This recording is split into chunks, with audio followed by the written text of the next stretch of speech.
Cześć kochani, znowu Barwy Zdrowia i Janusz Dąbrowski. Od czego zaczniemy? Od paru słów.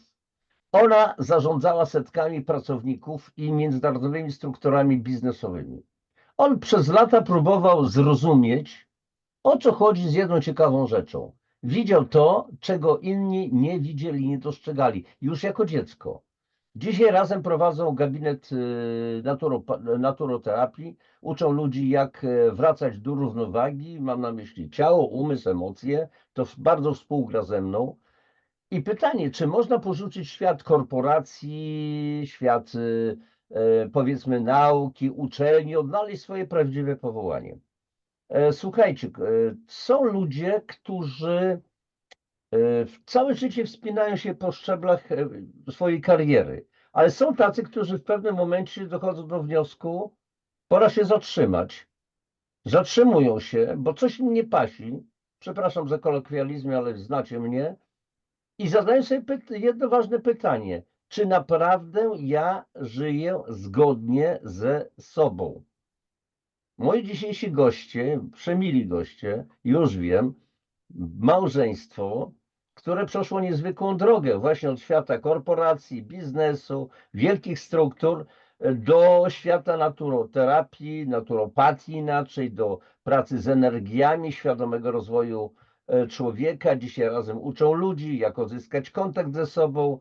Pytanie, przypadek czy przeznaczenie? Wy wiecie doskonale, znając mnie, Janusza Dąbrowskiego, że ja w przypadki nie wierzę. Znaczy, nie tyle, że nie wierzę, ja wiem, że nie ma przypadków. I teraz troszeczkę na temat moich gości. Dziewczyna, pani Magdalena Barzyk, chłopak, mężczyzna, pan Sebastian Barzyk, czyli Magdalena i Sebastian. Magda przez lata budowała międzynarodowe struktury, tak zwane human resources, czyli zarządzała zasobami ludzkimi, zarządzała zespołami w wielu krajach. Miała do czynienia z wielkimi korporacjami międzynarodowymi, czyli odpowiadała za ludzi, za potężne projekty. I wszystko wyglądało tak, jak wiecie, co definicja sukcesu. Zobaczcie, macie tutaj ludzi przed sobą, którzy są ludźmi sukcesu. I nagle coś się stało. Ciało powiedziało nie. Problemy z kręgosłupem i tak dalej, i tak dalej. I Magdalena zajęła się naturoterapią, bioenergoterapią i tak dalej. Sebastian, człowiek, który jako dziecko, to już od dzisiaj wiem, doświadczał dziwnych zjawisk. Tak jak powiedziałam na wstępie, widział to, czego inni nie widzieli, dorośli, bo dorośli często nic nie widzą, a dzieci sobie fantazjują. No co, próbowałeś, Sebastian, żyć normalnie. Studia ekonomiczne, o ile wiem, praca w mediach, jakaś emigracja, też korporacje. I coś się stało po pewnym czasie. Bo zobaczcie, kochani, czasami to, co w dzieciństwie mamy, do czego staramy się dążyć, jakieś pomysły, coś tam na duszy gra, przysypiemy tak zwanym realem, a i tak wcześniej czy później nas to dosięgnie. I tutaj chciałbym, żeby ta nasza rozmowa, widzicie, taki trochę przydługi wstęp, żeby to nie była rozmowa li tylko o medycynie naturalnej, co wy robicie, jak powiedzmy pomagacie ludziom, ale to była rozmowa raczej o intuicji, o tym, że często w ludzkim życiu następują pewne kryzysy, które nas totalnie odmieniają, które pozwalają pójść inną ścieżką. Chciałbym powiedzieć, również rozmawiać o pewnej odwadze podjęcia nowego wyzwania, żeby odnaleźć siebie samego, czyli czasami trzeba zgubić drogę, żeby znaleźć tą po prostu właściwą. I teraz, kochani, już za chwileczkę oddaję głos Magdalenie i Sebastianowi. Oni się z wami przywitają. I będzie pierwsze, kochani, pytanie, bardzo ważne, jak na klasówce.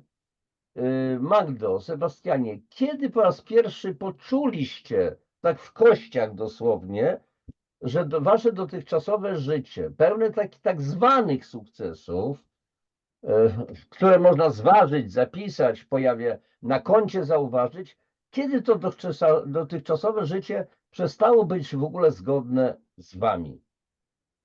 Od tego zacznijmy. Kto pierwszy? Magda czy... Ja zacznę. Więc tak, Magdalena, ja zacznę. I teraz tak, no wtedy, kiedy cały czas nie mogłam się uzdrowić w korporacji, czyli im dłużej tam chodziłam, cały czas moje choroby powracały. Nie mogłam funkcjonować normalnie, naturalnie, zgodnie z naturą. Czyli ten system korporacyjny nie pozwalał mi w tamtym czasie przynajmniej, żeby dojść do siebie na tyle i całkowicie być no, w takiej równowadze, tak, wewnętrznej, samego z sobą. I potem nawet stwierdziłam, że co ja w ogóle robię? Chodzę codziennie do tego biura. Co z tego, że mam piękne szyby, mam światło dziennie, mam, nie wiem, fotel bujany za 15 000.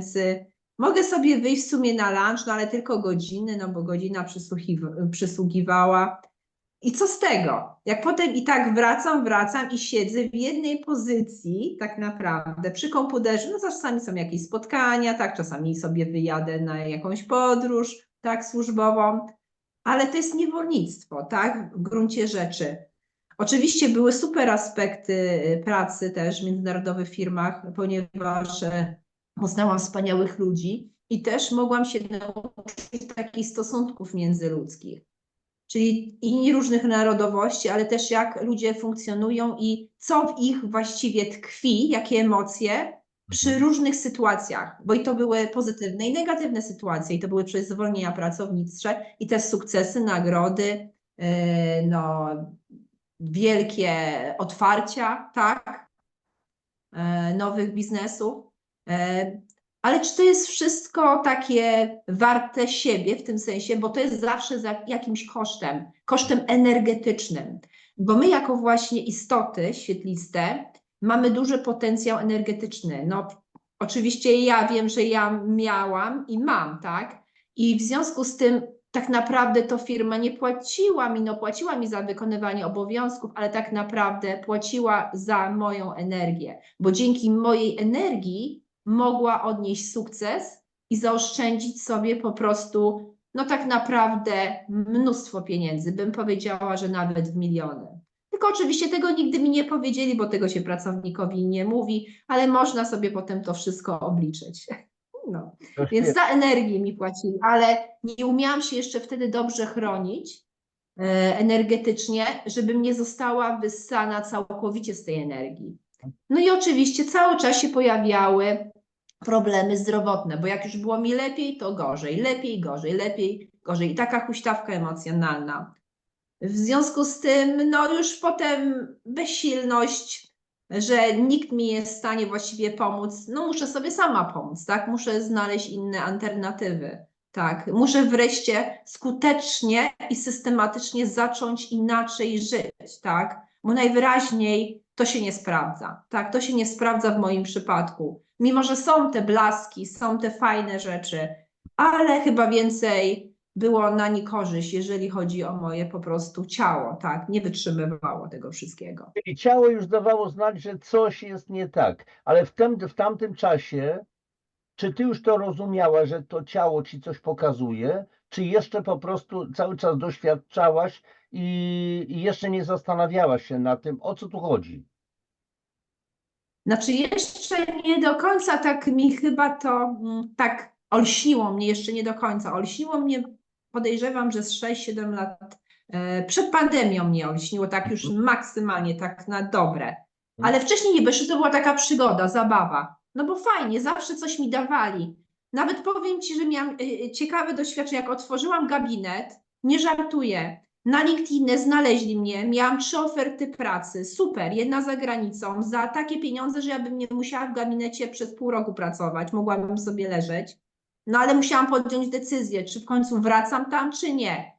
I nawet miałam takie wątpliwości od czasu do czasu. Miałam też segregatory z różnymi dokumentami, takimi szkoleniowymi oczywiście, w mojej branży. Sobie zostawię. Mówię, na razie czego sobie zostawię, bo nigdy nie wiadomo jak będzie przecież. Tak, Taki tak, jakby backup, tak? Takie poczucie bezpieczeństwa. zabezpieczenie, No i tak. tak mi się, Tak, i się pozbywałam ich, no teraz może mam jeszcze 3 segregatory, a tak to miałam dosłownie no, całą półkę od podłogi do sufitu.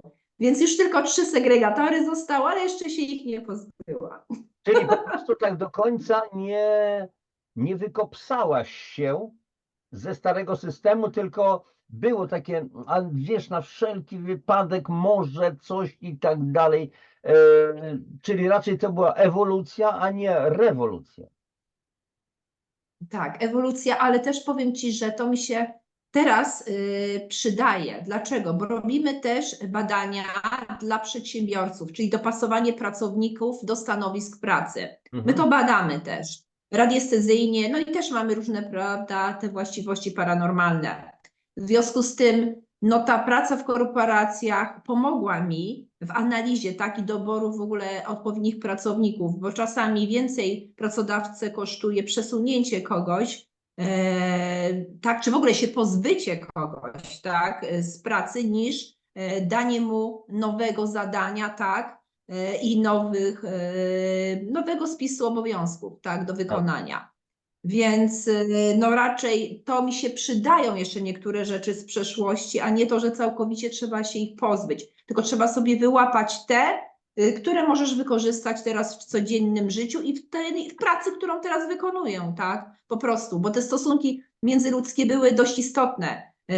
Miałam styczność z ludźmi, którzy właśnie tak jak to w życiu i doceniają, co się dla kogoś robi i nie doceniają. Czyli jak raz już teraz mówię, już nie mówię więcej. Ktoś zrozumie albo nie. Tak, bo nie ma sensu teraz tracić mojej energii na kogoś, kto po prostu nie jest w stanie coś ze sobą zrobić, bo Tak. potrzebna jest tutaj zmiana, chęć zmiany i działania. Bez niczego, leżeniem się nic nie zrobi, trzeba działać, trzeba wstać i zacząć funkcjonować i robić po prostu to, co wcześniej nie robiliśmy. To jest właśnie ta zmiana, że to nie będzie komfortowe. Dla mnie niekomfortowe było wyjście z wizytówką i danie go komukolwiek.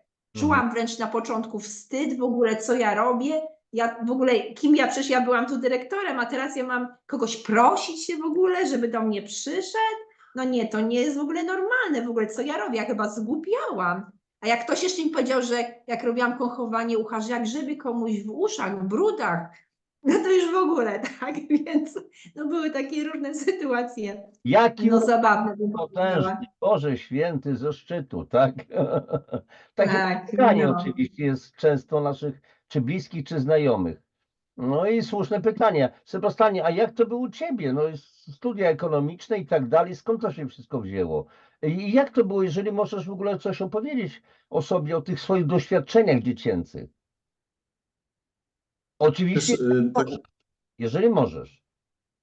tak, oczywiście. Więc najpierw była taka, zacząłem widzieć różne rzeczy w przedszkolu. To były takie, chodziłem do takiego kolejowego, fajnego przedszkola w Krakowie, bo pochodzę w ogóle z Krakowa.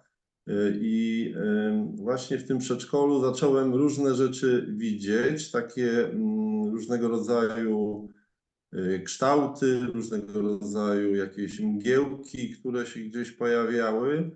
No i na początku no, nie byłem w stanie jakby tego tak określić albo nazwać, bo miałem z tym problem. Natomiast powiem Ci, że przyszedł taki film dla dzieci mi kiedyś jakby z podpowiedzią, to znaczy Bolek i Lolek i Wielka Przygoda Bolka i Lolka, Tak, kiedy tak, oni tak. właśnie, kiedy oni właśnie byli w Ameryce i spotkali się z Indianami i tam było takie coś jak Wielki Duch. Mhm. I tak naprawdę tam w tej bajce to jakby no, nagle usłyszałem, że jest coś takiego jak jakiś wielki duch, jest coś, co niektórzy widzą, niektórzy tego nie widzą, prawda? Więc jakby no uświadomiłem sobie wtedy, że coś jest, natomiast no już jakby na poziomie rozmów z rodzicami czy z różnymi kolegami, no tam byłem od razu atakowany, i że A co to takiego się naturalnie, dzieje tutaj. normalny Sebastian to nie jesteś. To No bardziej nie, nie. naprawdę, nie? No, normalny nie jesteś, właśnie. Tak dokładnie było i no więc tak naprawdę no wtedy przez jakiś czas jeszcze gdzieś tam obserwowałem te rzeczy, a później już sobie dałem spokój po prostu, bo stwierdziłem, że no, że może faktycznie coś jest nie tak, bo jeśli tak wszyscy mówią, no bo jeśli starsi starsi tak mówią, a przecież oni są doświadczeni, bo mądrzy, więc tu dałem sobie wtedy spokój i bardziej się skupiłem na takim przyziemnym życiu, na takich przyziemnych rzeczach, to znaczy takiej nauce, później najpierw na liceum, szkole średniej, później liceum, później studiach. No i tak generalnie to poszło. No. Także i później nastąpiło kilka zwrotów takich w moim życiu, to znaczy pojawiła się taka mocna sinusoida w ogóle w różnych moich doświadczeniach życiowych i właśnie dużo rzeczy próbowałem, ale cały czas gdzieś nie byłem do końca jakby zadowolony. No były takie, mówię, dobre strony tego może na tamten czas, typu imprezy, typu znani ludzie, gdzieś jak pracowałem w radiu w Warszawie, znałem, bywałem w tym towarzystwie czasami szeroko jakby rozumianym.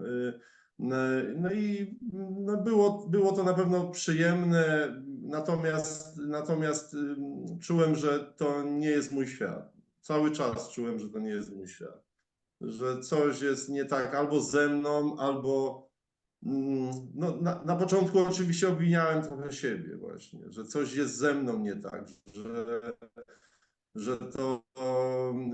że ja, dlaczego nie możesz się przecież dostosować, z czego ci brakuje, jakieś niskie poczucie własnej wartości się odzywało wtedy, brak doceniania siebie, szanowania siebie i na siłę wchodzenia w różne znajomości.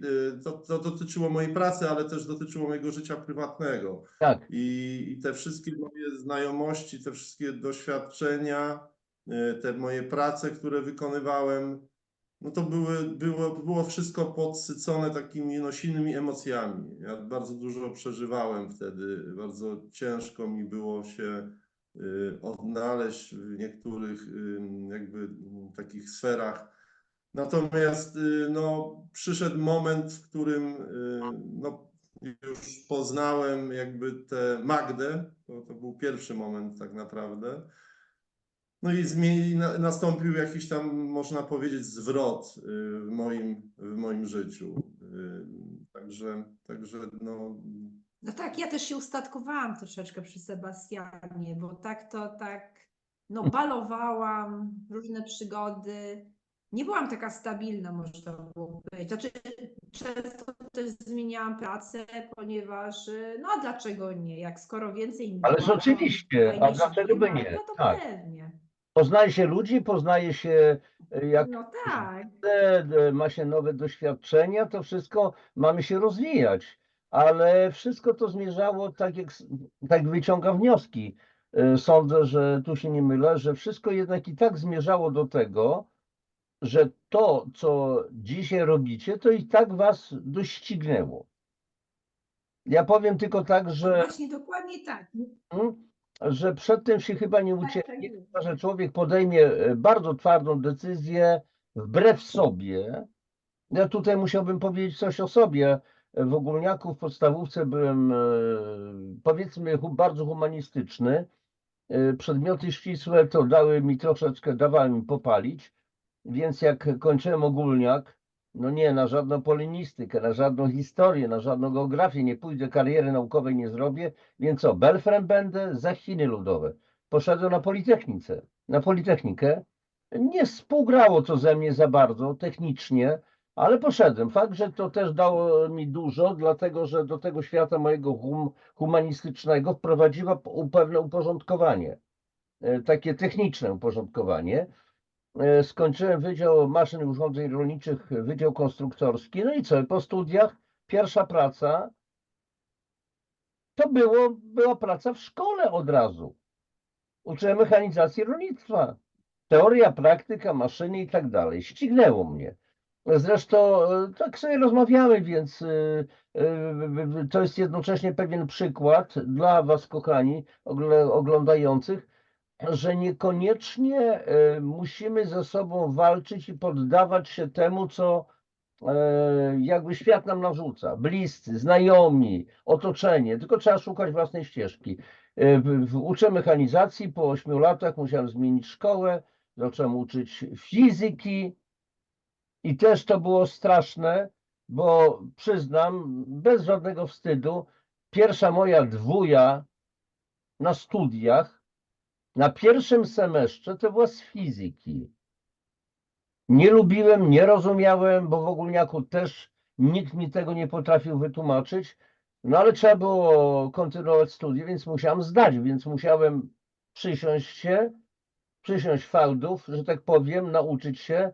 No i mój egzaminator powiedział, proszę pana, no dzisiaj jest 4,5, ale poprzednio pan nie zdał. Dlaczego pan poprzednio nie zdał? Mówię, bo nie wierzyłem, że się można tego nauczyć w ogóle, zrozumieć. No i do czego to zmierzało, że w końcu przyszedł czas, że musiałem uczyć fizyki i tak się kłóciłem z Giczem Manitu, czyli z Wielkim Duchem. Mówię, Boże, przepraszam, będę mówił tak, jak wtedy myślałam. Jaja ze mnie, Boże, robisz. Prowokujesz mnie. Coś ty wymyślił. Ja jestem głąb fizyczny, a ja mam uczyć fizyki. Dopiero później zrozumiałem, że nie wiem, czy tutaj mam tutaj. No powstało między nimi kilka książek. Tutaj akurat mam dwie. Pierwsza część biomagnetyzm, druga część biomagnetyzm. Bo jesteśmy biomagnetyczni, jesteśmy bioelektroniczni. Zacząłem czytać profesora Sedlaka. Na początku nic nie rozumiałem. Włodzimierz Sedlak, nieprawdopodobna postać. Dopiero za drugim, za trzecim razem zacząłem coś czuć, a później zacząłem dopiero rozumieć to, co pisał profesor Sedlak, fizyka kwantowa i tak dalej, i tak dalej. A więc musiałem wszystko jedno zawrócić i robić to, co mi w duszy gra. I uczę cały czas. Siebie i oczywiście innych również uczę cały czas. I to było u was to samo, a więc to, co mieliście robić, w przyszłości was dosięgnęło, mimo tego, że usiłowaliście uciec od siebie. Czy da się uciec od siebie, kochani? Czy... Nie, dlatego że w ogóle my jeszcze, żeby była taka jest ciekawostka, przed takim realnym poznaniem się i połączeniem się jako parę, to spotkaliśmy się 6 lat wcześniej. Tu właśnie w tym gabinecie była impreza jeszcze. I wtedy się spotkaliśmy pierwszy raz. Drugi raz się spotkaliśmy po 2 miesiącach, prawda? U twojej siostry ciotecznej na urodzinach. Tak. I trzeci raz dopiero do 3 razy sztuka w Anglii. Mhm. No, tak więc przypadkowo, nieuniknione. tak sobie przypadkowo, tak? No, można powiedzieć. Ale nie przypadkowo mój Nie tata ma, miał więc tutaj. musieliście się spotkać. Dwie dusze, które poszukiwały siebie. No dobrze, ale teraz w takim razie znowu wrócę do tego, o czym wcześniej mówiłem. Zaczęłaś odczuwać pewien kryzys, ale ty, Sebastianie, tak samo. Jakieś taka jakby poczucie wewnętrznej niezgody, nie podoba mi się to, co robię. Może ja w tej chwili to usiłuję wyrazić słowami, ale to jest trudno wyrazić słowami, to raczej jest rodzaj takiego odczucia, z czego jestem niezadowolony, czyli przychodzi pewien kryzys w życiu i wyście się świadomie zaczęli zastanawiać, Tak. to co ja mam w tej chwili robić w takim układzie. Czy tak to się odbywało, czy to się odbyło w jakiś inny sposób, może intuicyjnie. Mniej więcej właśnie tak się to odbywało, ale może powiem tak, taki moment był przełomowy, w którym jeszcze wtedy sobie może nie zdawałem z tego sprawy, ale pracowałem w takiej korporacji właśnie międzynarodowej, otwierałem sklepy międzynarodowych marek odzieżowych i kosmetycznych. I właśnie wtedy właśnie zrobiłem studia MBA i tak naprawdę chciałem tam awansować w tej firmie. Ale no tak się złożyło, że czym więcej robiłem, żeby awansować, tym jakby ten cel się oddalał. Jakby no nie byłem doceniany za to, co robię, bo robiłem tak naprawdę no za 7 osób, można powiedzieć, bo zajmowałem się 7 markami międzynarodowymi i jakby czym więcej oni chcieli ode mnie czegoś, tym ja po prostu starałem się sprostać tym wyzwaniom, w nadziei na to, że zostanie to docenione. No nie zdając sobie sprawy z tego, że tak naprawdę w mojej podświadomości nie było takiego wzorca po prostu bycia docenionym. I dlatego jakby nic się w tym aspekcie nie działo. No wtedy sobie nie zdawałem z tego sprawy, ale czym więcej robiłem, tym jakby mniej po prostu się działo. I w pewnym momencie, no tak naprawdę chyba sam doprowadziłem do takiego momentu, w którym no, się rozstaliśmy z firmą. I próbowałem jeszcze w tym między właśnie tym okresem, kiedy otwarliśmy gabinet, a tą firmą, próbowałem jeszcze coś stworzyć, ale to było wszystko nie moje. Starałem się być kimś innym niż byłem. I oczywiście dostałem znowu po łapkach mocno. I sparzyłem się dosyć mocno, dużo różnych inwestycji nietrafionych. I tak naprawdę dopiero w momencie, kiedy właśnie podjęliśmy decyzję o tym, że otwieramy gabinet, tak naprawdę wszystko zaczęło się zgrywać w nas. No, to też była, ta decyzja podjęta otwarcia tego gabinetu też była poprzedzona wieloma jakby sesjami też pracy z podświadomością, z umysłem, budowania poczucia własnej wartości, poczucia bezpieczeństwa, relaksu, takiego No pracy, przyjmowania albo bycia godnym przyjmowania wszystkiego, co najlepsze po prostu, co się może nam w życiu wydarzyć, bo wtedy jeszcze wcześniej tego nie było. Nie potrafiłem jakby, po pierwsze nie korzystałem z tej intuicji w ogóle i dopiero no, ta praca z umysłem, ta umiejętność dostrzegania tych podpowiedzi jakby z tej przestrzeni boskiej, no doprowadziły mnie do tego, że podjąłem tę decyzję z Magdą razem, że otwieramy gabinet i tak się zaczęło. Czyli no tak, wspólna, natomiast ja to byłam, myślę, że w takim ludzkim języku można powiedzieć bardziej tempa, bo ja miałam po prostu wszystkie narzędzia od początku, od narodzin, ale po prostu tego nie chciałam, tak? I po prostu tego nie robiłam. A mogłam dawno temu już otworzyć gabinet. Mogłam otworzyć go już po kursie, który wtedy ukończyłam u mojego wujka Tomasza Borosa, też właśnie roczny kurs bioenergoterapii, naturopatii. I wtedy już mogłam coś zrobić. Ale nie, no wtedy ja w ogóle marnotrawiłam energię. Co ja robiłam właśnie? Chodziłam na sesję, wszystko umiałam robić, umiałam medytować, relaksować się i do zabawy, do wykreowania sobie kursu, do wykreowania sobie fajnej dyskoteki, do wykreowania sobie, nie wiem, wycieczki zagranicznej, nawet na przykład 4 razy w roku. Tak, że mnie puścili, co było nienormalne, że wypuszczali na takie długie urlopy, ale ja sobie to potrafiłam załatwić. Więc marnotrawiłam energię, więc musiałam zmądrzeć, tak? Więc te wszystkie lekcje, które miałam, to miały mnie postawić na nogi, że Magda, no popatrz, co ty w ogóle wyprawiasz? Umiesz to robić? Nawet miałam przecież sny prorocze. I co z tego? Ty w ogóle nie wykorzystujesz tego, no w ogóle dla dobra swojego i innych. Tylko po prostu jakieś dziwne rzeczy robisz. No tak było, tak? I trochę mi to zajęło czasu, żebym oprzytomniała. Myślę, że Sebastian mi pomógł, ale też miałam dużo obciążenia karmiczne, rodowe, więc to nie jest tak, że jak ktoś tutaj przychodzi na świat, jak ktoś ma na 100 na przykład tylko 20% obciążeń czy 30%, no i ja miałam ponad 80%, to też jest różnica. To życie to też nie było aż, no niby z pozoru takie łatwe, proste, ale w gruncie rzeczy nie takie łatwe i proste. Bo to, co ja przeżyłam, myślę, że nie jedna osoba no, by nie przetrwała i by już tutaj nie było na ziemi, bo by się załamała, czy by nie zrozumiała. A ja na tą samą sytuację potrafiłam popatrzeć po prostu z innej strony, po prostu podnieść się i po prostu działać i żyć, tak? I żyć dalej i starać się żyć no najlepiej jak potrafię. I to nie znaczy, że nie będą potknięcia, że nie będą słabe momenty. Zdarzają się. ale dlatego łatwiej jest w gronie, tak? W gronie osób, które nas rozumieją, przyjaciół, no, kolegów, koleżanek, czasami siostry, brata, czy nawet no, partnera, tak? Bo nie każdy ma takie szczęście jak ja, że mam partnera, który mnie rozumie. Więc w dwójkę łatwiej, w trójkę jeszcze łatwiej, a w czwórkę to już prawie że idealnie. No więc jak to się mówi, im więcej mamy tego wsparcia, tym lepiej nam idzie i łatwiej jest wytrwać w konsekwencji.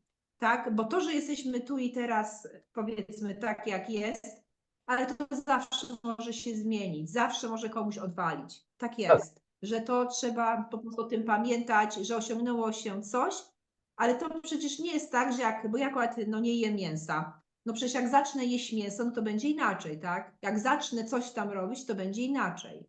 Więc trzeba się cały czas, może tak, to może po ziemsku powiedzieć, pilnować i po prostu wytrwać w tym, co się już zamierza, tak? Czy zamierzyło kiedyś zrobić, tak? A mi zależy na zdrowiu, więc ja robię wszystko, stosuję profilaktykę i tą maksymalną, ponieważ już mam dość tych chorób, tak, które miałam w przeszłości. To było wyczerpujące. To nie było życie, to była wegetacja, tak bym powiedziała. Wegetacja w świetle Jupiterów, powiedziałbym, bo pozornie wydawałoby się, że przecież masz wszystko, masz kasę, zadowolenie, chwalą cię, stanowisko, fotel za 15 000, jak powiedziałaś, tylko się bujać, a okazało się, że tego brakowało. No nie, więc to jest właśnie ciekawe, ale tutaj powiedziałaś bardzo ciekawą, fajną sprawę. Miałem się wtrącać, ale opanowałem się, że tak powiem, gdzie mówiłaś o pewnej współpracy, pomocy, wsparciu, czyli zgodnie z Chrystusową zasadą, jedni drugich brzemiona noście, czyli wsparcie, wzajemne wsparcie, bo wiadomo, że życie to jest sinusoida. Raz górka, raz dolinka i w tym momencie, nawet jak mamy tą dolinkę, niestety ten dołek tak zwany, to jest ktoś z boku, kto nas po prostu wesprze, a więc właśnie współpraca, pomoc wzajemna jakaś i tak dalej, i tak dalej. Dobrze, ale w każdym razie, czyli otworzyliście gabinet, gabinet funkcjonuje koło Warszawy, w Nowej Iwicznej, tak? Nie mylę się? I powiedzcie mi, dobrze, ale w tej chwili, bo tak sądzę, że te wasze problemy różne, z którym żeście się borykali przez wiele lat i ta wiedza, te umiejętności, które macie, pozwoliły wydobyć potężny potencjał, który dzisiaj służy pomocy innym ludziom. I teraz pytanie jest, z jakimi problemami najczęściej się obecnie pojawiają do was ludzie, którzy oczekują jakiejś pomocy. Mam jeszcze tak rozwijam to. Czy nie są to ludzie, którzy boją się jakichś zmian, którzy mają jakieś blokady, które ich powstrzymują, które wpływają na przykład również na fizyczne zdrowie? Z czym do was ludzie przychodzą?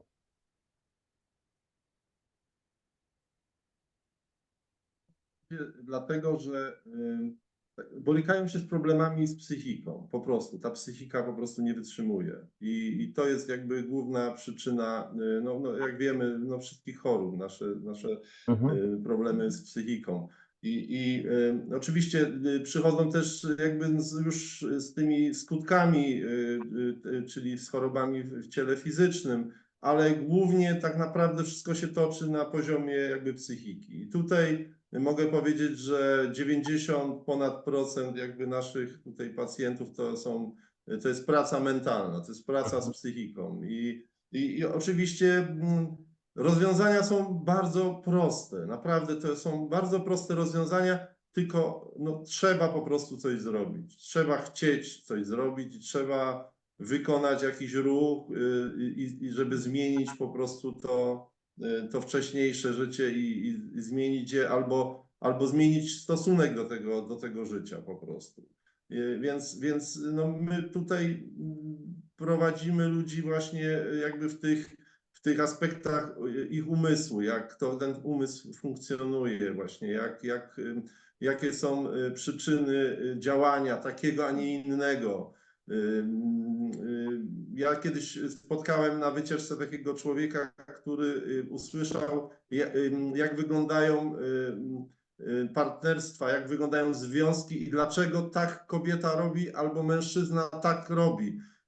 On był w totalnym szoku, że jak ja mu to opowiedziałem, to on powiedział, że on w ogóle nigdy w życiu, nikt mu nie powiedział, że to są takie w sumie proste mechanizmy i że to tak funkcjonuje, że kobieta robi tak, a mężczyzna robi tak. I dlaczego tak robi? I po co się związują? Po co są razem? To jest może niesamowite to, co powiem, ale ludzie się dobierają po to, żeby odgrywać swoje role po prostu, no, z naszej podświadomości. tak.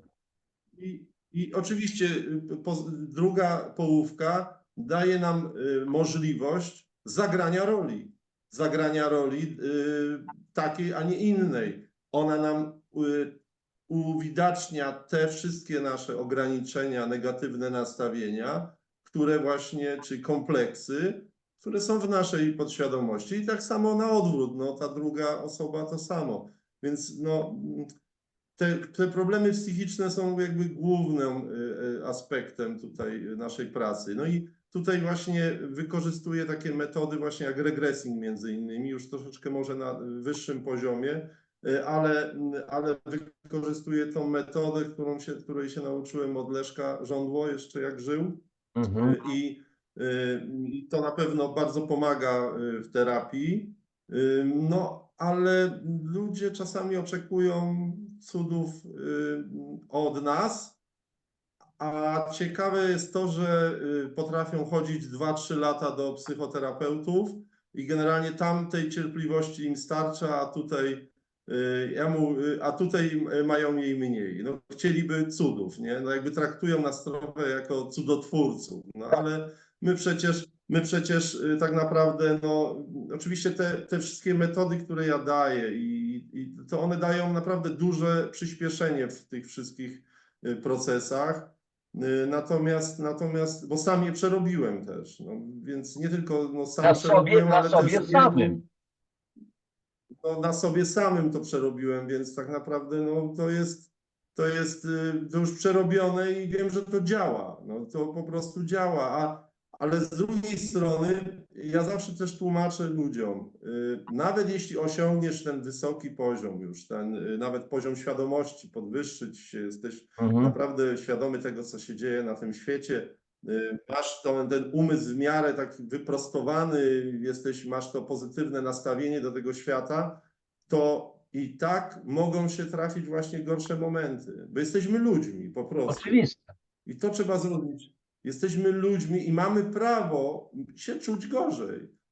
No, mówię, to ja zawsze daję przykład Jezusa, prawda? Jezus generalnie był człowiekiem, ale generalnie jemu też odwalało. Też miał momenty gorsze. Ale oczywiście. Mówię o takiej historii, o tej historii, którą znamy z religii.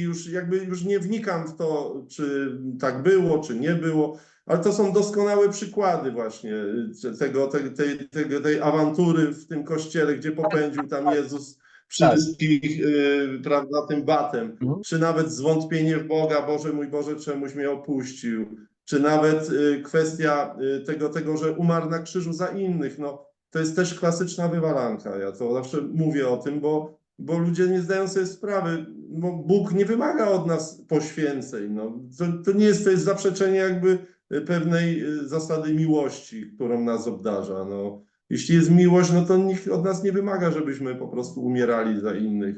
To jest jakby kwestia jakiejś misji, którą on sobie narzucił. Misje są w ogóle obciążające niestety, więc no, dlatego mówię, no, mamy prawo mieć gorsze momenty i staram się przeprowadzać ludzi właśnie w tym procesie pracy z psychiką i uświadamiać im, że mogą też mieć gorsze momenty. Ale ta praca, którą wykonują, ja to zawsze też powtarzam, wykonują je na gorsze momenty, na gorsze sytuacje w życiu.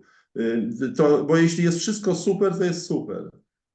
Jeśli mamy nasze życie oparte na optymizmie na przykład, optymizm jest bardzo ważny oczywiście w naszym życiu, ale całego życia na optymizmie się nie da postawić. To oczywiście nie da się. To jest dobre tylko kiedy wszystko jest w porządku.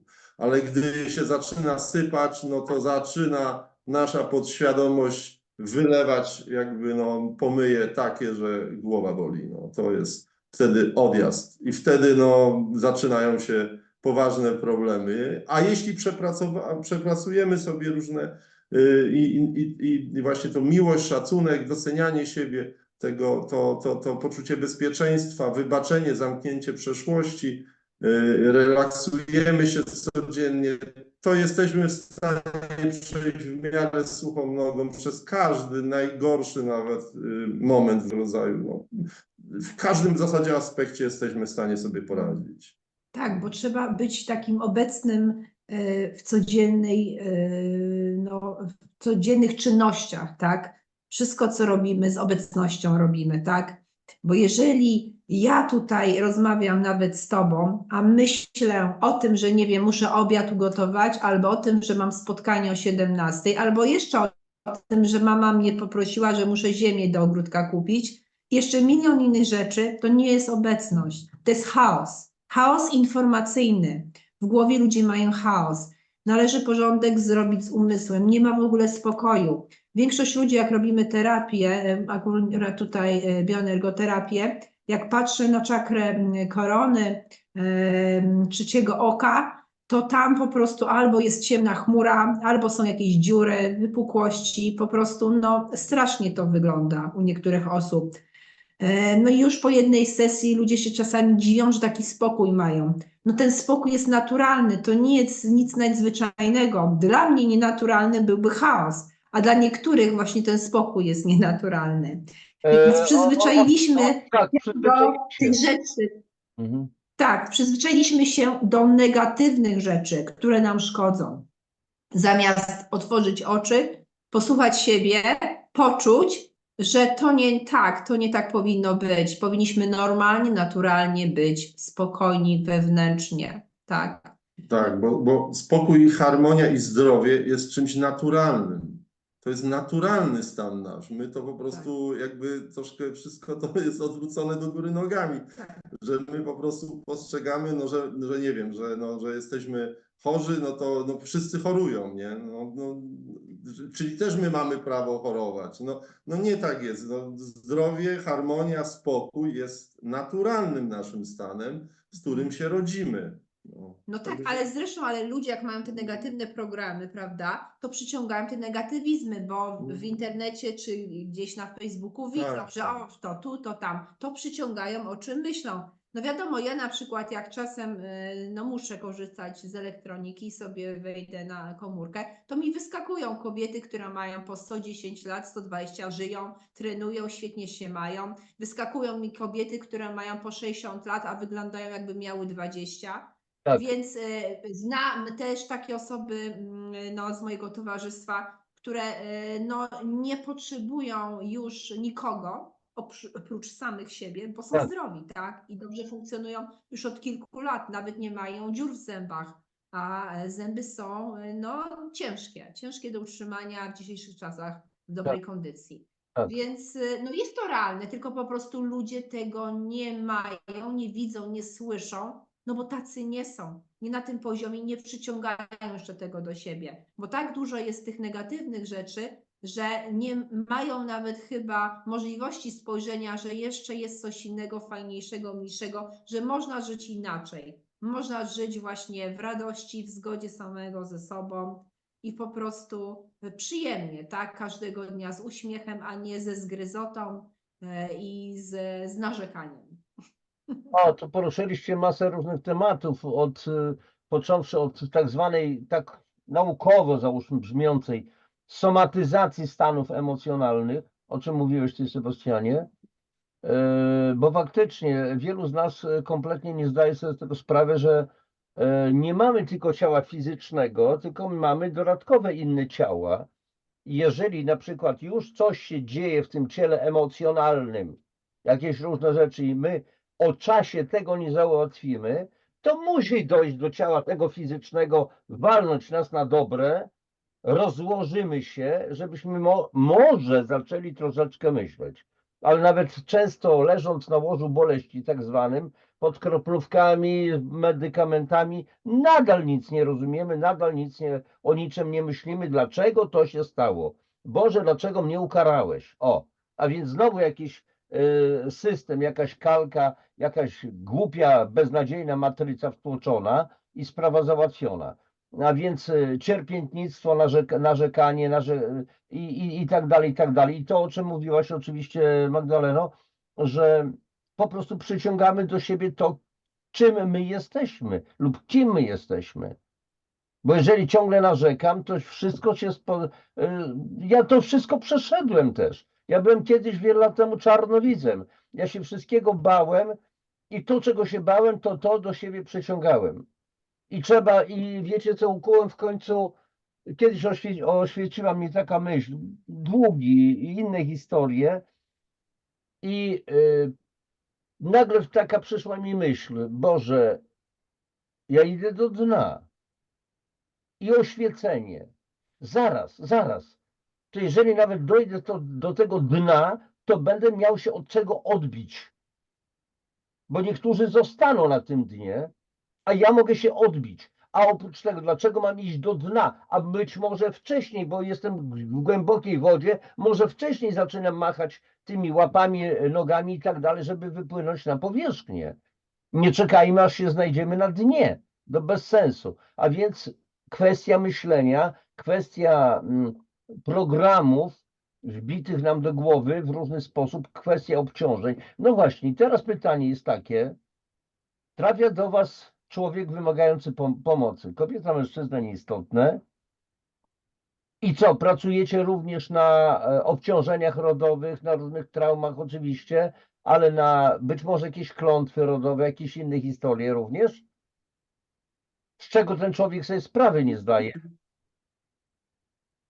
Tak, no tutaj jakby zacznę od tego, od końca, czyli klątwy. No, klątwa to jest bardzo poważna, pewien poważny konstrukt energetyczny, który się tworzy przy użyciu, można powiedzieć, magii, czarnej magii, jak również z pomocą pewnych demonicznych istot. I to klątwy nie rzuci byle kto. To trzeba naprawdę wykwalifikowanej osoby, która taką klątwę rzuci. Więc to ciekawe, generalnie w internecie można różnych ludzi znaleźć, którzy takie usługi świadczą. To jest w ogóle fatalne oczywiście dla nich, że coś takiego robią, bo to jest potężne obciążenie karmiczne dla nich. Przepraszam, ci wejdę w słowo. W jednej z moich książek pisałem o tym, w książce Nie samym chlebem żyje człowiek, jak odkryć Boga w sobie, że są właśnie tacy, którzy, ja w ogóle zastanawiam się nad świadomością tych czarnych magów, bo przecież nie wiem, no jeżeli robią to, co robią, to muszą sobie zdawać sprawę z tego, jak bardzo się obciążają i że odpowiedzą, bo oni kreują swoją również rzeczywistość, jak nie w tym świecie, to w jakimś innym świecie. Nie rozumiem, dlaczego idą w takie złe, po prostu złe czyny, nazwijmy to tak. Ale przepraszam. Wiesz co? Tak, to może wynikać, ja od razu tak wytłumaczę, to może wynikać z tego, że po prostu ci magowie są opętani po prostu. I dlatego robią takie rzeczy. To jest dosyć proste wytłumaczenie. Oni są po prostu opętani, czyli mają poziom świadomości zero, no, funkcjonują jak normalni ludzie, ale czują ogromną nienawiść do w ogóle rasy ludzkiej, do istot świetlistych. I one po prostu jakby nie podejmują, jakby ich dusza nie podejmuje tej decyzji, ponieważ jest opętana, czyli wchodzi inna dusza, która się po prostu dobrze bawi. No, nie będę już może tłumaczył tych mechanizmów, dlaczego dusze wchodzą, jakby, czy demony wchodzą w nasze ciała fizyczne, bo nam nie starczy czasu, ale generalnie chodzi o to, że tutaj osoba, która to rzuca, no nawet nie jest świadoma tego swoich czynów, nie wie, co robi. tak naprawdę. Więc no, tutaj tak naprawdę egzorcyzm, no, tak naprawdę tutaj jeśli chodzi o klątwę, no to tutaj musimy wykonać swojego rodzaju egzorcyzm. To jest klasyczny egzorcyzm przy klątwach. No jakby przydałoby się też na magu też wykonać egzorcyzm, bo przeważnie są opętane. Zobacz go, jasne. No, jeszcze pytałeś oprócz tych klątw, pytałeś jeszcze o dwie rzeczy, tylko mi umknęły. Ja się skupiłem na... Ktoś zrobił jakiś zły czyn i tak dalej, i to później po tej linii albo ze strony ojca, albo ze strony mamy po prostu cały czas. Tak, rozumiem. Tak, przypominam sobie już teraz. Więc wiesz, najpierw sprawdzamy w ogóle, czy te obciążenia są wysokie, karmiczne i rodowe. No, to nie jest jakby klucz do wszystkiego, ale to jest na jakimś tam kolejnym etapie jakby dotykamy tych spraw. O, może tak, dotykamy tych spraw obciążeń karmicznych i obciążeń rodowych. Jeśli te obciążenia rodowe są bardzo duże, czyli na poziomie na przykład, nie wiem, 60, 70, 80%, no to wtedy zalecam taki proces rodowy, który można sobie wykonać i to mniej więcej 20-30% z tych obciążeń rodowych. I to daje jakąś tam rodzaj też ulgi dla tych osób, które przychodzą, ale też dla rodu. Często się zdarza, że i innym członkom rodziny się zaczyna lepiej żyć. Są spokojniejsi nawet. Już nie chodzi o to, że może to są spektakularne jakieś efekty, ale jest jakoś tak spokojnie im się żyje po prostu. Więc to jakby wykonujemy i to jest warte zrobienia. To jest, można powiedzieć, te rodowe rzeczy to jest taki piąty fundament, o których ja mówię o takich 4 fundamentach, a to jest taki piąty fundament, który warto sobie zrobić. No ale tak naprawdę tutaj skupiam się głównie właśnie na energetyce, czyli jakby no, praca z wyrównaniem tej energetyki, zasileniem tej energetyki, bo najpierw to badamy oczywiście wcześniej. Tak, badamy energię życiową według Bowisa i to jest taka informacja, która nam już daje pewien ładunek informacji. Do tego badamy siły witalne, czyli już wiemy, w jakim stanie ogólnym jest ciało fizyczne. Czyli wtedy wiemy, no jeśli mamy silne osłabienie czy duże osłabienie, no to znaczy, że już choroba jest w ciele i bardzo dobrze się już rozwija, więc albo choroba, albo jakaś dysharmonia, która już jest w ciele fizycznym i tutaj już nie ma co czekać, trzeba po prostu zacząć działać. Natomiast jeśli to są takie rzeczy jak powiedzmy stan taki niepokojący, no to już jest taki też czas, że jeszcze ta choroba się nie rozwinęła, ale już warto jakby zadbać o to ciało, coś zrobić w tym celu, żeby to ciało oczyścić, odrobaczywić, dożywić, no zrobić różnego rodzaju takie detoksy, czy zrobić takiego różnego rodzaju zabiegi jakby oczyszczające, wzmacniające. No i tak naprawdę też często jest tak, że wyspanie się i dbanie o to, żeby się wyspać przez jakiś tam okres czasu, odpocząć, wyjechać gdzieś, poleżeć, nic nie robić, to naprawdę robi... Relaksacja. Tak, robi to naprawdę cuda i to dosyć szybko można zrobić. Także na poziomie fizycznym, na poziomie energetycznym i na poziomie też właśnie umysłu i duszy. No bo jakby, no wiadomo, mamy ciało, umysł i dusza. No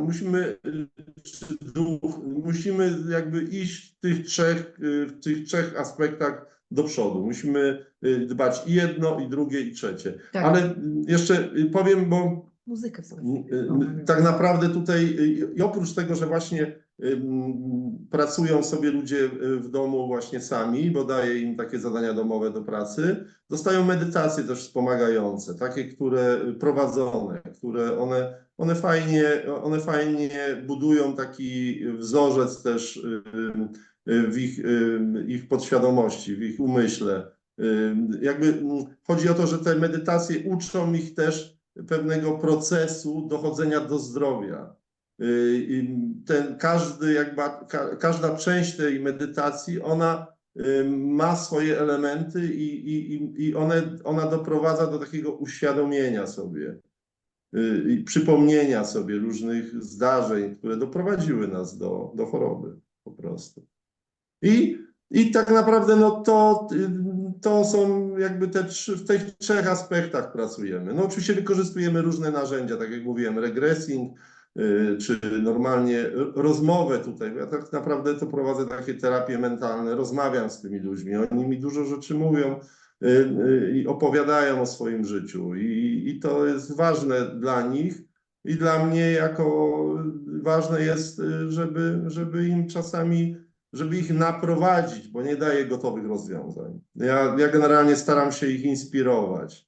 Tak jak mnie Bóg codziennie inspiruje, ja staram się też inspirować. No jestem gdzieś tam właśnie, to jest ten obowiązek mistrzów, żeby inspirować, prawda? Więc ja staram się to robić.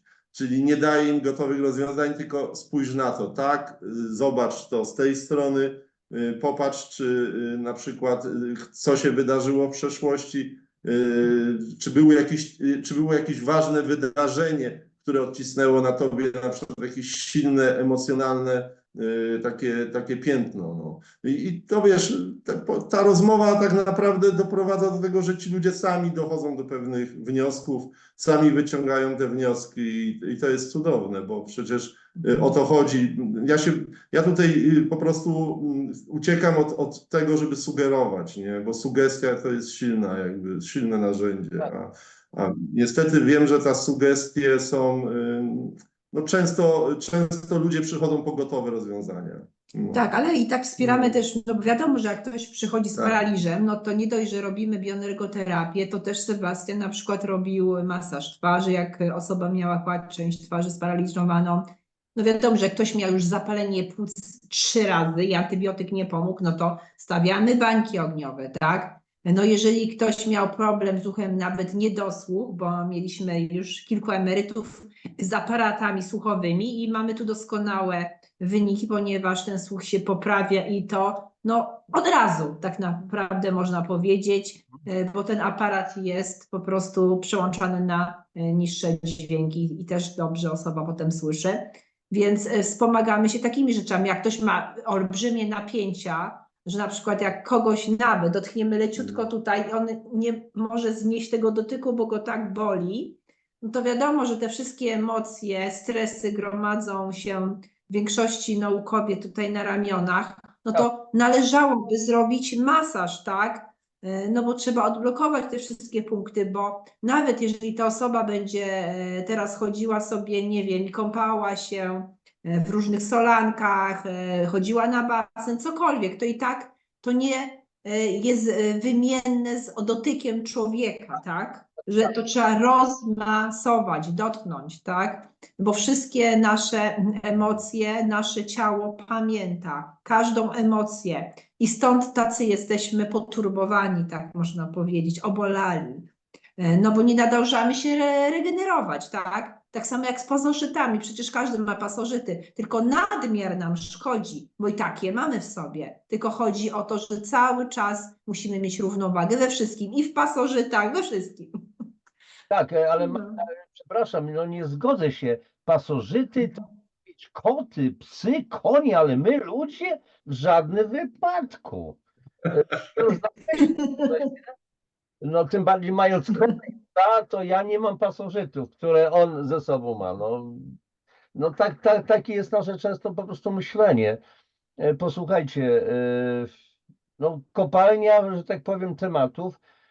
Zaraz będziemy się zbliżać do końca już, bo praktycznie godzinka będzie tej naszej rozmowy. Tak. I teraz posłuchajcie, razem pracujecie w jednym gabinecie, razem spędzacie życie, jesteście małżeństwem i teraz tak, domyślam się, że zajmujecie się być może, ale ja mówię być może, bo nie wiem, załóżmy trafia do was, nazwijmy to pacjent, tak? Klient jak zwał, tak zwał, człowiek potrzebujący pomocy. Czy zajmujecie się na przykład we dwójkę, macie rozpisane jakieś tam zadania, czy czujecie to raczej intuicyjnie, że dobrze, Sebastian, robisz coś, ale Magdalena, ty się dołączasz, bo czuję, że trzeba, żebyś ty też dołączyła. Jak to wygląda w praktyce u was? Właśnie tak, tutaj to wygląda tak, nie wiem, czy to pytanie było do Magdy, czy do mnie. Nie, to wy sobie możecie.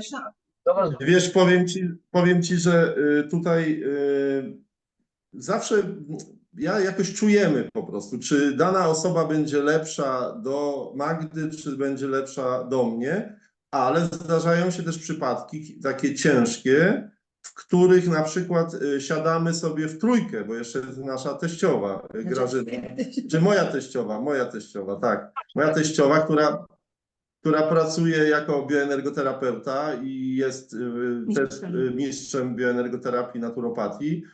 I czasami się zdarza, że nawet w trójkę siadamy i po prostu pracujemy w trójkę. Jeśli jest bardzo coś trudnego, takiego ciężkiego, bo jakby każdy z nas ma troszkę inne spojrzenie, inny punkt widzenia i każdy robi swoją część. I to daje super efekty, ale to mówię, to są takie przypadki no, nieczęste, ale się zdarzają, gdzie siadamy w trójkę. Także powiem tak, czasami jak są na przykład małe dziewczynki, małe dzieci, na przykład, no dziewczynki, no to wtedy Magda na przykład, bo ona potrafi tak pięknie dotrzeć do tych dzieci, które są nieśmiałe, które się boją tych zabiegów, czy baniek, czy kąpowania uszu. No Magda po prostu jest tutaj mistrzem, jeśli chodzi o rozpracowywanie dzieci i zabawianie. No my mamy tutaj też właśnie takie miejsce, gdzie dzieci się potrafią, czasami bawią, dajemy im zabawki i siedzą sobie, układają sobie coś, a my sobie z boczku na przykład właśnie pracujemy z nimi. Także no takie no staramy się ich, żeby oni byli rozluźnieni w tym pozytywnym takim emocjonalnym stanie, żeby byli, żeby te dzieci były. No to jest tak, że czasami wymiennie właśnie czujemy, że ten chłopczyk powinien na przykład iść do mnie, ta dziewczynka do Magdy, ale czasami też dziewczynka do mnie idzie, czasami chłopczyk do Magdy. Także tutaj nie, ale czujemy. Magda przeważnie przychodzi. No ja czuję, że to ty powinieneś dzisiaj zrobić tą osobę. Faktycznie czujecie po prostu to. Tak. No. No tak, a nawet sama czasami znienacka przyjdzie mama, a czułam, że powinnam tu zejść na chwilę. No, to jest właśnie to, tak, to jest intuicja, popycha nas. Dobrze, posłuchajcie, ostatnie pytanie na w dzisiejszej rozmowie, bo liczę na to, że jeszcze sobie porozmawiałem w przyszłości. Takie jakieś większe konkrety, może jakieś doświadczenia opowiecie, po prostu z czym jakieś takie spektakularne były jakieś efekty i tak dalej. Ale ostatnie pytanie na zakończenie. Co moglibyście powiedzieć człowiekowi, który do was przychodzi z prośbą o pomoc, mówi, że czuje się zagubiony, że żyje nie w swoim życiem? Co moglibyście powiedzieć? Jedną rzecz takiej osobie. Co ona mogłaby zrobić na początek? Co by to było? Czyli my zadajemy pytanie wtedy, Sebastian nie powie. No. Czy jest gotowa ta osoba? Po pierwsze, my byśmy zadali pytanie, czy jest gotowa na zmianę. Po prostu, czy jest gotowa, czy chce coś w ogóle zrobić ze sobą, mimo tego tragicznego samopoczucia. Czy ma na tyle siły, czy chce, czy po prostu została przez kogoś tutaj wepchana i wciśnięta, bo jej ktoś kazał, partner, mama, tata. Najpierw sama musi wyrazić wolną wolę. Bo nie mogę z tobą już wytrzymać, zrób coś. No więc dryb człowiek poszedł, tak? Na przykład mąż. Tak? Czasami przy chorobach tak zwanych nieuleczalnych, jeśli ktoś przychodzi do nas, to zadaje takie pytanie, czy chcesz żyć? No. I to jest podstawowe. Jeśli chcesz żyć i zdecydujesz się, to zapraszam na drugą wizytę. Jeśli nie, to nie ma sensu. Słuchajcie, tutaj rozwinę troszeczkę, bo ja miałem też takie przypadki, chodzi przede wszystkim o nowotwory. Tak, nowotwory. Pomagam ludzi, ale to zadaję pytanie, czy ty naprawdę chcesz żyć? Albo jak ktoś do mnie dzwoni, ja od razu mówię, ale proszę Państwa, czego ode mnie oczekujecie? Ja nie jestem lekarzem, ja się nie zajmuję leczeniem, tak? Ale proszę Pana, bo ja słyszałem to i tamte i takie inne historie. Ja mówię, dobrze, ale czy ta osoba chce naprawdę żyć? No tak, mówi, że chce żyć. Ja mówię, dobrze, dobrze, ale wyczujcie, dlatego że ona może to robić jedynie deklaratywnie, werbalnie, jedynie po to, żeby nas uspokoić, bo są bliscy wokół nas, wokół tego chorego i on, no żeby oni się nie czuli źle, tak, ja chcę żyć, oczywiście, i tak dalej, a być może dusza już podjęła decyzję, no w tym ciele, w tym czasie już ja nic nie dam rady zrobić z tym facetem, albo z tą istotą w ogóle i tak dalej, tak? Czyli na tej zasadzie też działacie? Dokładnie tak, na tej zasadzie. Dlatego, że znamy przypadki jeszcze, jak mój wujek żył i znam tą osobę do dzisiejszego dnia, wyszła z nieuleczalnego raka i to już minęło tamtego czasu 20 lat i nawet założyła rodzinę ta osoba, ma 2 szczęśliwych dzieci, jedno już jest pełnoletnie, czyli można wyjść, jak ktoś chce żyć, Tak, tak? I ma cel tego życia, perspektywy i po prostu no, coś robi ze sobą, bo to nie jest tak, że nic ta osoba nie robiła. To była ciężka praca roczna tej osoby, ale skutecznie, bo nie ma nawrotów przez 20 lat. tak. Tak. No tutaj jeszcze jest coś takiego, że czasami jest tak, że jak już ktoś przychodzi, to ja mówię tak, po pierwsze zadaję właśnie pytanie, czy chce żyć, czy jest w stanie sobie zmienić to życie takie, jakie jest. To później czasami oni mówią, a no to ja muszę się nad tym zastanowić i chcę wyjść, nie? Bo chcą wyjść na przykład. A ja mówię, nie no to jak już przyszedłeś, to się połóż, to ja wiesz, już przyłożę tą rękę, mówię i troszkę cię tutaj doładuję energetycznie, nie? I wtedy taka osoba się kładzie, przykładam tą rękę, czy tam oczyszczam najpierw ją energetycznie, tak na stojąco, czyszczę całą jej energetykę, a później wyrównuję i później ją kładę na leżance i ona sobie leży i zrobię ją i one wtedy po prostu po takiej właśnie sesji się podnoszą i Boże, to było niesamowite, co się wydarzyło i miałam czas na to, żeby się zastanowić nad tym, no i wtedy mówią, tak, chcę żyć, chcę kontynuować na przykład, nie? No. E, Także to są takie... mhm. Jakieś być może blokady. Bo mówiliście o tym pędzie, o tym chaosie, o tym hałasie wewnętrznym, który nam nie pozwala naprawdę zastanowić się nad tym, kim my tak naprawdę jesteśmy, po co myśmy przyszli na ten świat, w tym czasie, w danych okolicznościach i tak dalej, i po prostu jesteśmy zagubieni. My liczymy tylko na cudowne pigułki. Czerwona jest to na to, zielona na to, żółta na to, biała na to i takie kolorki można byłoby zmieniać. I zmieniać specjalistów ewentualnie, którzy często nie są w stanie nam pomóc, bo nie pomogą zwyczajnie. Trzeba jedynie my sami sobie możemy po prostu pomóc, ale ktoś nami powinien też pokierować, troszeczkę podpowiedzieć, co my mamy zrobić. No, na pewno takie wsparcie my właśnie dajemy, ale też zachęcamy zawsze do jakichś takich warsztatów, żeby przyjść do nas, żeby sobie popracować ze swoim umysłem właśnie, żeby się nauczyć wizualizować w ogóle, bo ta wizualizacja to jest taki proces też, którego się można nauczyć i to wtedy to fajnie wszystko później idzie, czy kursy jakieś tam, które też organizujemy, ale to już zawodowe. Albo na przykład właśnie festiwal, który na przykład właśnie organizujemy teraz za niedługo, bo 13-14 czerwca Festiwal Zdrowia i Radości, na którym właśnie staramy się, też zaprosiliśmy takich właśnie specjalistów, którzy będą mogli właśnie tak właśnie opowiedzieć im o tym jak to zdrowie jak to zdrowie, jakby wrócić do tego zdrowia z powrotem i jak sobie po prostu poradzić w tych najgorszych momentach. Tacy specjaliści, którzy inspirują, którzy dają właśnie taką nadzieję też ludziom. No, Tak. właśnie. Ale mówię, przede wszystkim po to, żeby wiedzieli, żeby się nauczyli na tym festiwalu relaksować, bo naprawdę to jest, najpierw trzeba zacząć od relaksacji, nauczyć się tej relaksacji, bo jeśli nie mamy relaksacji, nie umiemy się relaksować, no to nie będziemy w stanie medytować. No. Nie ma takiej możliwości. Słuchajcie, nie da się zachować ciszy, spokoju wtedy, kiedy tu telewizor, komputer, tu sąsiad piłuje coś na pile tarczowej, tu pracuje kosiarka i oczywiście ja to mówię w sensie metaforycznym, czyli mamy po prostu natłok potężny, znam to też za dobrze z własnych doświadczeń życiowych, bo też przechodziłem przez różne rzeczy i nadal przechodzę, jak każdy z nas. Górki, Tak. tak powiem, jeden dzień jest piękny, a drugi dzień może, tym bardziej, że też jestem często przedmiotem różnych ataków, a zwłaszcza ataków po prostu tak zwanej pazernej zazdrości.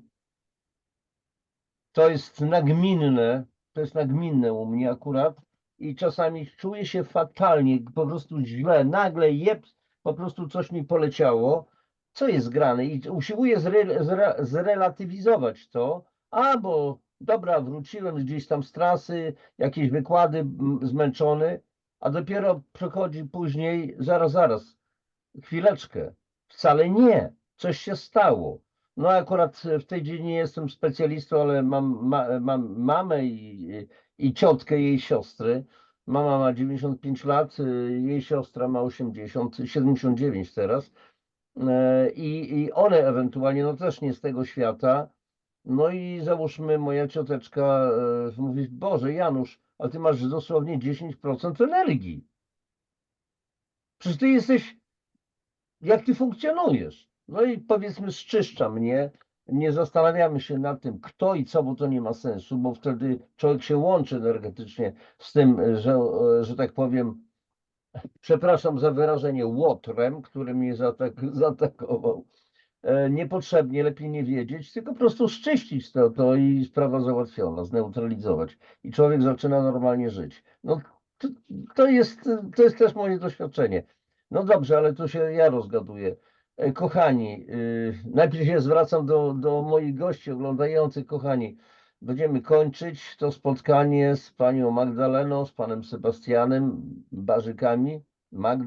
Magdalenko, Sebastianie, bardzo wam dziękuję za to spotkanie. Pierwsze, niedawno żeśmy się spiknęli, że tak powiem, na łączach technicznych, no i była krótka decyzja, rozmawiamy. No nieprzeciętni ludzie, a oczywiście w opisie audycji, kochani, dam namiary na gabinet państwa Barzyków. Oczywiście, jeżeli będziecie potrzebowali pomocy, będziecie to czuli, to po prostu korzystajcie. Tu akurat rozmawiam często z bardzo nieprzeciętnymi ludźmi, którzy są w stanie po prostu pomóc innym, pokierować w pewnym sensie. Nie zrobią za nikogo niczego, jak zawsze.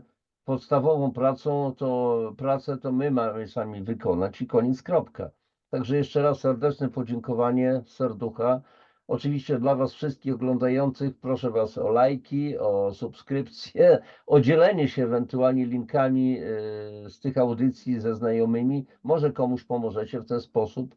No i kochani Magdalenko, Sebastianie i takie końcowe zdanie, podsumowanie, klamerka. Działajcie, kochani, życzę Wam tego, życzę Wam siły, tak, i motywacji do działania. Znajdźcie sobie cel, znajdźcie sobie potem nagrodę, żeby się wynagrodzić za Wasz wysiłek i do przodu. No, nie ma co patrzeć wstecz. No i niech moc będzie z wami. Tak, jak ty w Skywalker, tak? I z Wami też, Magdo, wszystkiego dobrego. A więc słuchajcie, No, do zobaczenia. Myślę, tak jak mówiłem, że być może to nie jest ostatnia nasza rozmowa. Jeszcze się spotkamy i z moimi gośćmi na kanale też. Trzymajcie się, niech moc będzie z Wami. Papatki, do no, pa, rozmowy. cześć. Do zobaczenia.